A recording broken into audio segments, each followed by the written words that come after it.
Hi friends, welcome back to our channel. ఈరోజు మనం ఏపీలో మహిళలకు ఉచిత బస్సు ప్రయాణం గురించి అయితే డిస్కస్ చేద్దాం. అయితే ఆంధ్రప్రదేశ్లో మహిళలకు ఉచిత బస్సు ప్రయాణంపై ప్రభుత్వం అయితే కసరత్తు చేస్తుంది.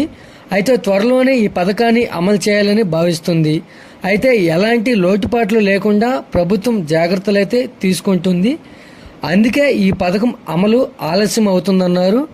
రాష్ట్రంలో ఆర్టీసీ బస్సులో మహిళలకు ఉచిత ప్రయాణం అమలు చేస్తే బస్సుల్లో రద్దీ పెరుగుతుంది. అందుకే అదనపు బస్సులు కొనుగోలు చేయాల్సి ఉంటుందని, అంతేకాకుండా ఖాళీలున్న డ్రైవర్ పోస్టులు భర్తీ చేయాలని అధికారులు అయితే భావిస్తున్నారు. అయితే ఈ మేరకు ఓ నివేదికనైతే సిద్ధం చేసినట్లయితే తెలుస్తుంది. అయితే ఇలా అన్ని ఏర్పాట్లు పూర్తి చేసి ఆ తర్వాత ఈ పథకం అమలు చేస్తే బాగుంటుందని అయితే అంటున్నారు. అయితే ఒకవేళ అదనపు బస్సుల్ని ఏర్పాటు చేయకపోతే చాలని బస్సులతో ఇబ్బందులు ఎదురయ్యే అవకాశం అయితే ఉంటుందని అయితే ముఖ్యమంత్రి నారా చంద్రబాబు నాయుడు మహిళలకు ఉచిత బస్సు ప్రయాణంపై ఇవాళ కీలక సమీక్ష నిర్వహించనున్నారు.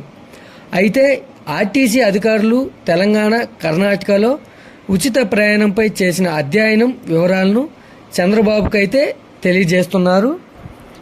అయితే మనకు రాష్ట్ర వ్యాప్తంగా ప్రస్తుతం ఆర్టీసీలో 10,000 బస్సులు అయితే మనకున్నాయి.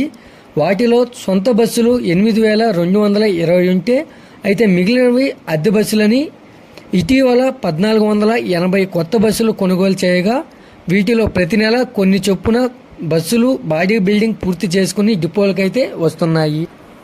అయితే ఏపీలో మహిళలకు ఉచిత ప్రయాణం అమలు చేస్తే మహిళా ప్రయాణికులకు గణనీయంగా పెరిగిపోతుందని అంచనా వేస్తున్నారు.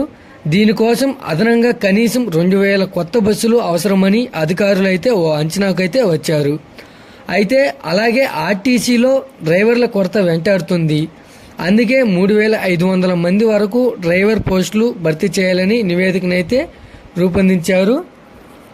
అంతేకాదు రాష్ట్రంలో మహిళలకు ఉచిత ప్రయాణం అమలు చేస్తే నెలకు ఆర్టీసీకి 250 నుంచి 260 కోట్ల వరకు రాబడి అయితే తగ్గుతుంది. ఈ మొత్తాన్ని ప్రభుత్వం ప్రతి నెల ఆర్టీసీకి సర్దుబాటు చేయాల్సి అయితే ఉంటుంది. అయితే ప్రస్తుతం ఆర్టీసీకి ప్రతి నెల వచ్చే రాబడిలో 25% అంటే దాదాపు 125 కోట్లు ప్రభుత్వం తీసుకుంటుంది. అయితే ఇకపై ఆ మొత్తాన్ని అంటే 125 కోట్లు ప్రభుత్వం తీసుకోకుండా అలాగే మిగిలిన 125 నుండి 135 కోట్ల అదనంగా ప్రభుత్వమే ఆర్టీసీకి చెల్లించాల్సి ఉంటుందని అధికారులు అయితే అంటున్నారు. అయితే ఇలా ప్రభుత్వం అన్ని జాగ్రత్తలు తీసుకుని మహిళలకు ఉచిత బస్సు ప్రయాణం పథకాన్ని అమలు చేయాలని భావిస్తున్నారు. అయితే వాస్తవానికి ఆగస్టు 15 నుంచి అమలు చేస్తారని భావించినా ఆ దిశగా అడుగులు వేయలేదు. అందుకే ప్రభుత్వం అన్ని జాగ్రత్తలు తీసుకుని ఎలాంటి ఇబ్బందులు లేకుండా ప్లాన్ చేస్తుంది.